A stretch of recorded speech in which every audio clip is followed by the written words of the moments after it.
नमस्कार। कार्यक्रम कृषि दर्शन में सभी किसान भाई बहनों का स्वागत है।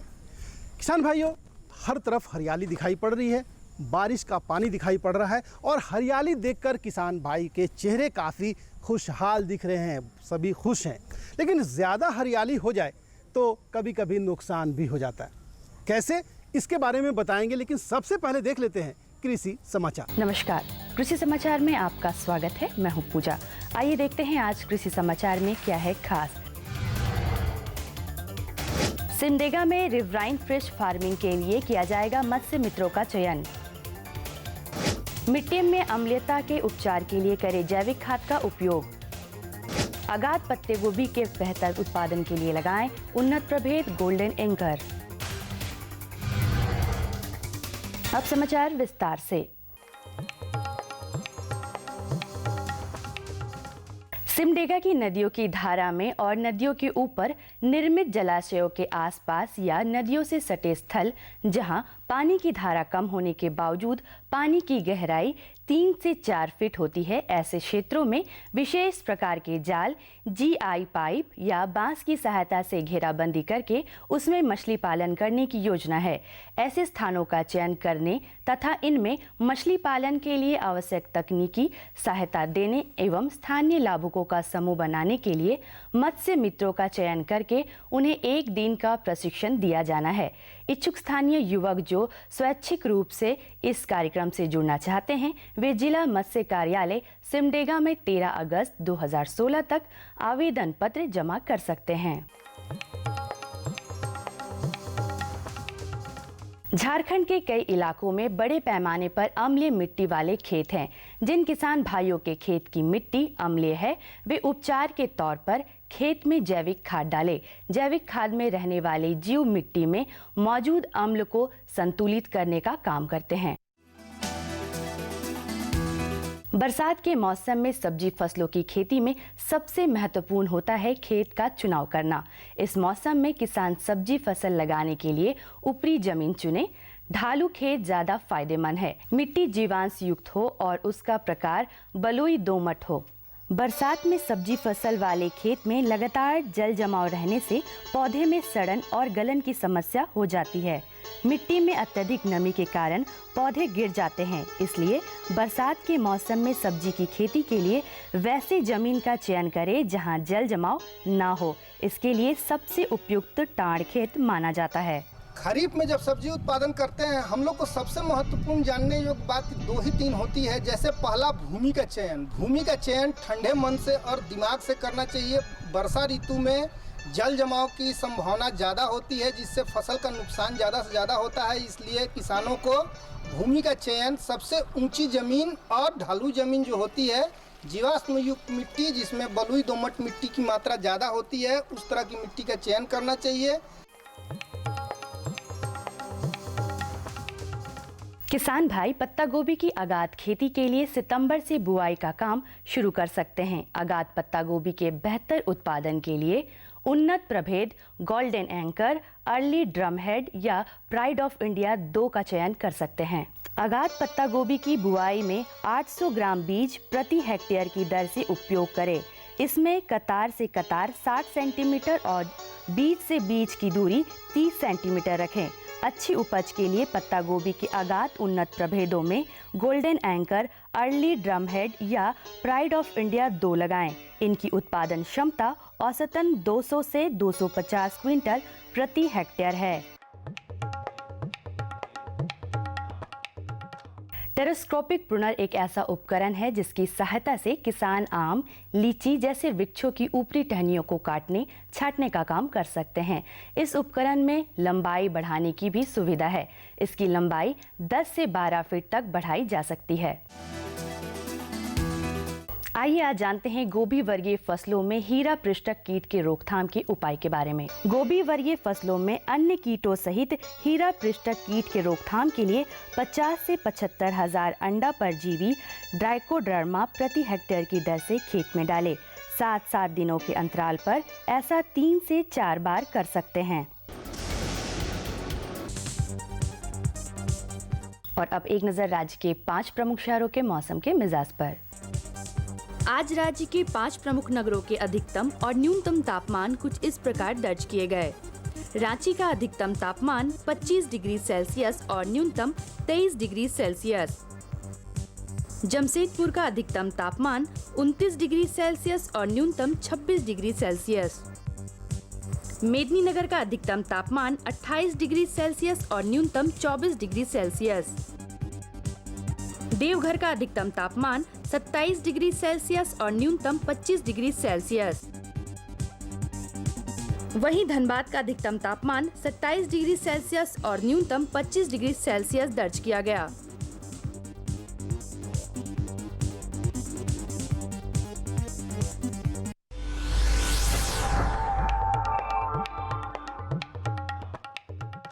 और अब मंडी भाव में आइए नजर डालते हैं अनाजों के भाव पर। आज कृषि उत्पाद बाजार समिति रांची में विभिन्न खाद्यान्नों की थोक भाव कुछ इस प्रकार दर्ज किए गए। चावल मोटा 1950 रुपए से 2400 रुपए, चावल मध्यम 2450 रुपए से 2900 रुपए, चावल उत्तम 3500 रुपए से 6000 रुपए, गेहूं 2000 रुपए से 2600 रुपए, चना 7800 रुपए से 8500 रुपए, दाल अरहर 11500 रुपए से 12500 रुपए, दाल मसूर 6800 रुपए से 7500 रुपए, दाल चना 9500 रुपए से 10200 रुपए, सरसों तेल 10500 रुपए से 11800 रुपए, चीनी 3900 रुपए से 4200 रुपए, आलू 1400 रुपए से 1800 रुपए और प्याज 850 रुपए से 1000 रुपए प्रति क्विंटल रहा। कृषि समाचार में आज इतना ही। अगले दिन अगले अंक में फिर मुलाकात होगी कुछ ताज़ा तरीन खबरों के साथ। तब तक के लिए दीजिए इजाज़त। नमस्कार, जोहार। तो किसान भाइयों, आपने देखा मौसम का मिजाज, मंडी भाव और कृषि से संबंधित ढेर सारी जानकारी देखी कृषि समाचार में। यहाँ पर वक्त हो चला है एक छोटे से विराम का। कहीं मत जाइएगा, हम फौरन वापस आते हैं। अरे सुन तो। मुझे क्या सुनाना चाहते हो? जो सुनाओ मेरी सौतन को। किसको? अरे वही तुम्हारा मोबाइल फोन जिससे सुबह शाम दिन रात चिपके रहते थे और कहते थे किसान कॉल सेंटर से बातें हो रही हैं। अच्छा ये बात है। हाँ, क्यों? क्या हुआ? अब बात नहीं होती क्या? अब तो झट से बात हो जाती है। ऐसा क्या? हाँ, अब तो ज्यादा लाइनें और खास तकनीक के कारण खेती के माहिरों से तुरंत बात हो जाती है। और अगर कभी लाइन व्यस्त हो तो अपनी समस्या फोन पर रिकॉर्ड करा दो, वहाँ से फोन आ जाता है और समस्या की हल का मैसेज भी आ जाता है। ये देखो आ गया। अरे वाह, इसका मतलब इंतजार की घड़ी अब खत्म। हाँ, तभी मैं सोचूं कि आजकल मुझ पर इतना प्यार क्यों आ रहा है। कृषि संबंधी समस्याओं का अपनी भाषा में तुरंत हल पाने के लिए पूरे भारत में किसी भी फोन से हेल्पलाइन नंबर पर संपर्क करें। किसानों का दोस्त किसान कॉल सेंटर।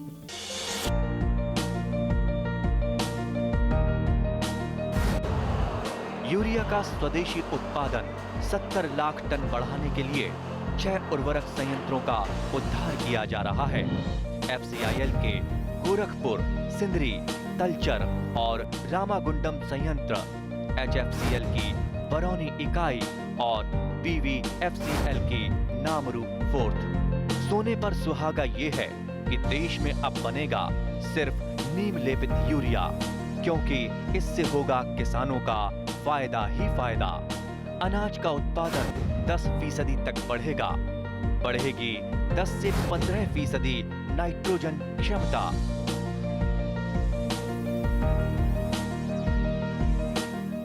विराम के बाद एक बार फिर से सभी किसान भाई बहनों का स्वागत है।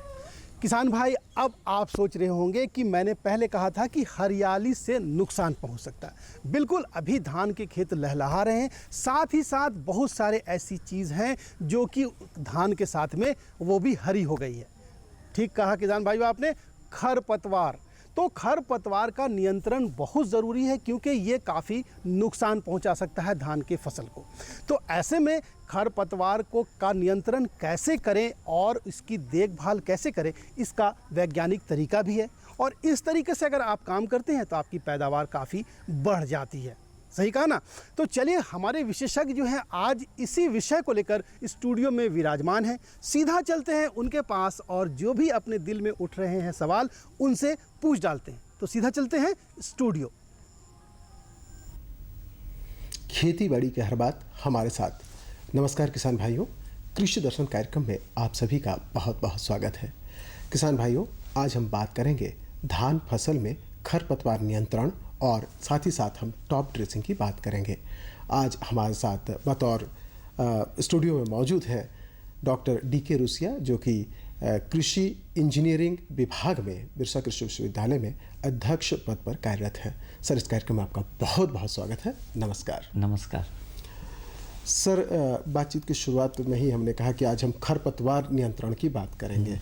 जब हम खरपतवार नियंत्रण की बात करते हैं तो कई तरह के उपकरणों की बात करते हैं, कई तरह की दवाओं की बात करते हैं। जी, सबसे पहले हम ये जानना चाहेंगे सर कि खरपतवार नियंत्रण की बात हम बाद में करें, खरपतवार हो ही नहीं, इस दिशा में किसान भाई पहले क्या करें? बहुत बढ़िया सवाल है आपका। हाँ गौतम जी, हम सभी किसान भाइयों से अनुरोध करेंगे कि उनके कुल लाभ का 60 से 70% प्रतिशत जिसको कहें, अगर 100 रुपये उनको लाभ होता है तो वो 70 रुपया उनका एक मुख्य कार्य में जाता है जो कि खरपतवार नियंत्रण से संबंधित होता है। अनेक तरह से इसका फायदा और नुकसान दोनों मिलता है किसान भाइयों को। जी, ये ना हो, हमको सबसे पहले ये सोचना है कि नहीं तो संभव नहीं है, कुछ होगा जिसको हम आसानी से हटा सकते हैं, लेकिन ज़्यादा ना हो इसके लिए हम क्या करें? हाँ जी, हमको किसान भाइयों, हम जो कभी सभी को बताते हैं, आज भी हम इस दूरदर्शन के माध्यम से आपको बताएंगे कि गर्मा जुताई हम जो करते हैं, इसका मुख्य जो कार्य है सबसे पहले कि जो अवांछनीय पौधे हमारे खेत में जो उसमें उर्वरा शक्ति रहती है, जो खाद थोड़ी सी छूट जाती है और नमी पाकर और पुनः पनप जाती है, हमको उस सब को हटा देना है। अब कैसे हटाएंगे? हमको थोड़ा सा गहरी जुताई करनी होगी। गहरी जुताई करके अगर हम उस मिट्टी को नीचे से ऊपर कर देते हैं तो जितनी खरपतवार की जड़ें हैं जो कई महीनों से अपना जड़ को नीचे जमीन के अंदर समायोजित करके रखी हैं, वो सब उभर के बाहर आ जाएंगे। उभर के बाहर आएंगे, धूप पाएंगे, नष्ट होंगे। इनके साथ जो जड़ों में बीमारियां भी लगी रहती हैं, कीड़े मकोड़े, इन सबों के जो अंडे रहते हैं, इनके जो घर बने रहते हैं, ये सब निकल के आ जाते हैं। अब सवाल ये उठता है कि हम गहरी जुताई हमको किन किन तरीकों से और किन किन चीज़ों के माध्यम से करना लाभप्रद होगा, यह हमको पहले अच्छे से सोचना होगा। लेकिन इसका मुख्य जो गौतम जी हमारे किसान भाई ये जान लें कि अगर हम गर्मी के समय में या जब भी हमको नमी मिलती है और अगर हम इसको निकाल के, कभी कभी थोड़ा सा पानी गिर जाता है गर्मी के समय में, नहीं भी गिरता है, तो हमको उसको बिल्कुल एकदम 8 से 10 इंच तक अगर हम नीचे हल को अगर लगा दें तो हमारे बैल चलित हल तो 10 इंच नीचे नहीं जा पाएंगे। बिल्कुल बिल्कुल बिल्कुल, यही प्रश्न भी मेरा है कि उपकरण हाँ, क्योंकि देखिए, अब भैंसा है जिसके पास कड़े हैं तो कड़ा भी हमारा 6 इंच तक चला जाता है नीचे। अब किसान भाई अपने देसी हल से जोतते हैं, देसी हल को नीचे ले जाने के लिए 4 इंच से ज़्यादा के लिए हमको किसान भाइयों को थोड़ा सा अपने बैल को भी मजबूत करना पड़ेंगे। और बैल को मजबूत करने के लिए कुछ अच्छी किस्म की जिसमें प्रोटीन रहता है, जैसे हम दाल खाते हैं, प्रोटीन युक्त अगर घास खिलाएं हम, हाइब्रिड नेपियर है, गिन्नी घास है, ये सब खिलाएंगे तो थोड़ा ताकत बढ़ेगी।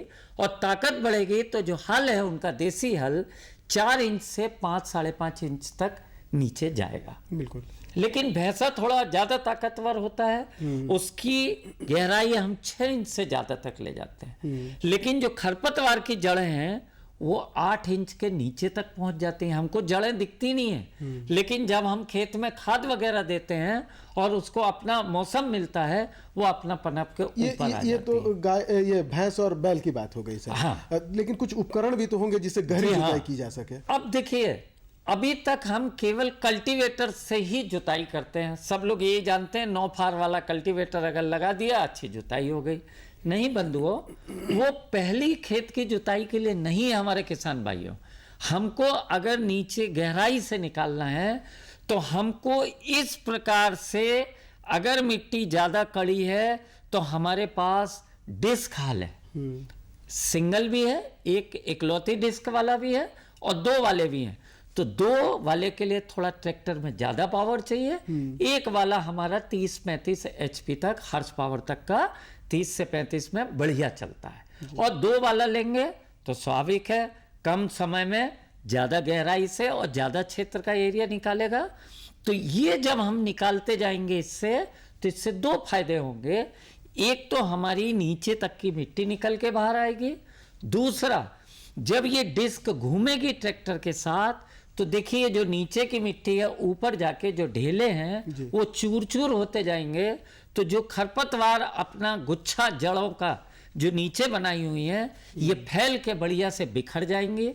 इसके अंदर जो बीमारी, कीटाणु, अंडे जो कुछ भी होंगे सब फैल के बाहर आ जाएंगे कुल मिलाकर और धूप पाके कहने का मतलब मर ये हुआ कि जाएंगे। गहरी जुताई करें किसान भाई। देसी हल के अलावा जो उपकरण है, जो कृषि उपकरण है, उनका उपयोग करें। ट्रैक्टर चलित भी चला सकते हैं और बेल्ट चलित भी डिस्क प्लाऊ आते हैं। जी, छोटे वाले आते जी। हैं। लेकिन अभी जो है किसान भाई हैं जो वो लगा चुके हैं, और ऐसी स्थिति में खरपतवार नियंत्रण की बात हम सीधे आते हैं। खरपतवार नियंत्रण में हम सबसे पहले ये जानना चाहेंगे सर कि जो खरपतवार जो लगा चुके हैं वो कब इस काम की शुरुआत करें, कितने दिनों के बाद करें खरपतवार नियंत्रण का काम?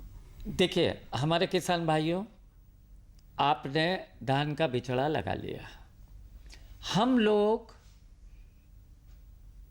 20 से 21 दिन 22 दिन मान के चलते हैं कि हमारे पौधे की जो जड़ें होती हैं वो जमीन में स्थिर हो जाती हैं।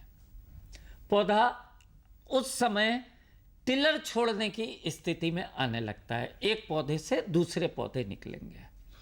वैसी स्थिति में उस समय वह भोजन की जरूरत महसूस करता है पौधा बढ़ने के लिए। अब अगर हम पौधे को भोजन देंगे तो जो घास निकल आई है वो सारी घास लेंगे। तो 20 से 21 दिन 22 दिन पर आप अगर हाथ से निकालते हैं तो देखिए, आप आज इस खेत के कोना से शुरू करेंगे तो एक एक निकालते निकालते निकालते आपको इतना हो जाएगा। और जब आप खेत को अंत करेंगे और आप पलट के 3 दिन बाद देखेंगे तो वहां फिर इतनी इतनी घास निकल आएगी। जब तक आपका पौधा भोजन के अभाव में थोड़ा कुम्हला भी सकता है, कमजोर भी पड़ सकता है, बिल्कुल, और और उतनी अच्छी उपज भविष्य में आने की संभावना कम हो जाएगी। बिल्कुल। तो इससे निजात कैसे पाएं? हाँ, इससे निजात पाने के लिए अच्छे हमारे पास 2 तरह के उपकरण हैं। कोनोवीडर भी है और जैपनीज पैडी वीडर भी है। कोनोवीडर में 2 कोन रहती हैं, एक कोन इस तरफ और एक कोन इस तरफ, और इसको बड़ी आसानी से आगे एक प्लेट रहती है। प्लेट क्या करती है, घास के ऊपर जैसे घास खड़ी हुई है, जब प्लेट ऐसे आएगी इसको दबाती जाएगी, पीछे कोन घूमेगी, कोन में ब्लेड कटी वाली ब्लेड लगी हुई है कई, ये घूमेगी। अब ये घूमेगी, आप पीछे पीछे हैंडल लेके चल रहे हैं उसको, और कतार से कतार की दूरी अगर बराबर रहेगी तब ये कोनोवीडर चलेगा जी। और ये 20 सेंटीमीटर इसकी जरूरत पड़ती है, और कोनोवीडर भी हमारा 20 सेंटीमीटर में क्षेत्र कवर करता है। आसानी से आप जब चलेंगे तो धीरे धीरे आप उसको आगे पीछे करेंगे तो जो खरपतवार है वो निकल के बाहर आएगी, और आप जब पीछे पीछे पैर रख के चलते जाएंगे तो जमीन के अंदर वो धंसती चली जाएगी, और जब धंसेगी तो क्या होगा, वो सड़ेगी, तो खाद का भी रूप बनेगी और आपकी खरपतवार निकल जाएगी। तो एक दिन में अगर आप कोनोवीडर का इस्तेमाल करते हैं तो एक दिन में आप 50 से 100 डेसिमल तक, आपकी क्षमता के ऊपर निर्भर करता है। जितनी अच्छा आपने खेत की पहले जुताई की होगी, जितना अच्छा आपने कदवा किया होगा, क्योंकि कदवा करने से भी सारी खरपतवार बहुत अच्छे से सड़ जाती है। हम लोग क्या करते हैं, जिस दिन कदवा करते हैं उसी दिन हम लोग तुरंत रोप देते हैं। अरे कदवा होने के बाद थोड़ा उसको स्थिर होने दीजिए, और जब स्थिर रहेगा तो सारी घास उसमें सड़ेगी, तब 20-21 दिन बाद थोड़ा सा उसका प्रकोप कम रहता है। तो वैसी स्थिति में आप कोनोवीडर बढ़िया से चलाइए। कोनोवीडर खास तौर पर हम श्री विधि से जो श्री विधि लगाइए, आप कोई भी विधि से लगाइए, लेकिन पौधा से पौधा की दूरी कम से कम 20 से 22 सेंटीमीटर जो रिकमेंडेड है, तय है, वो मानक को आप पालन करें और उसके बाद कोनोवीडर चलाइए। देखिए आपके एक दिन में 3 से 4 खेत जो आपके होते हैं, 3 खेत आसानी से साफ हो जाएंगे। और अगर मान लीजिए, इतना जरूर ध्यान रखना कि उस समय 1 इंच से ज्यादा पानी खेत में ना हो, पानी कम से कम रहे, क्योंकि आसानी रहती है उसको, नहीं तो पता पड़ा वहीं लचपच टाइप होता रहता है। एक और है गौतम भाई, कि हमारे किसान भाइयों को बता दें, एक जापानीज वीडर भी है जी, वो भी ऐसे घूमते हैं, उसमें ऐसी ब्लेड लगी हुई है, ऐसी ये घूमती हैं इस ढंग से। ये क्या है कि जब घास दूब जैसी रहती है, मुलायम रहती है, उस समय ये आसानी से चल जाता है। तो बहुत सारे किसान जब जुताई करते हैं, कदवा करते हैं, इतनी मेहनत करते हैं कि अच्छे से उनकी बहुत ना के बराबर धूप निकलती है जी। तो ये उसके लिए इन तमाम तरह से लोग ये कर सकते हैं। अभी तो पावर वीडर भी आ गए। जी जी। एक प्रश्न और आता है सर कि जब टॉप ड्रेसिंग की हम बात करते हैं तो संक्षेप में हम जानना चाहें कि टॉप ड्रेसिंग के लिए किन उर्वरकों का प्रयोग करें और कब करें? देखिए, हमारे किसान भाइयों को अच्छे से मालूम है कि हम लोग नाइट्रोजन का उपयोग टॉप ड्रेसिंग के रूप में करते हैं। नाइट्रोजन हमको पौधे को हरा रखने के साथ साथ बढ़ाता भी है जी।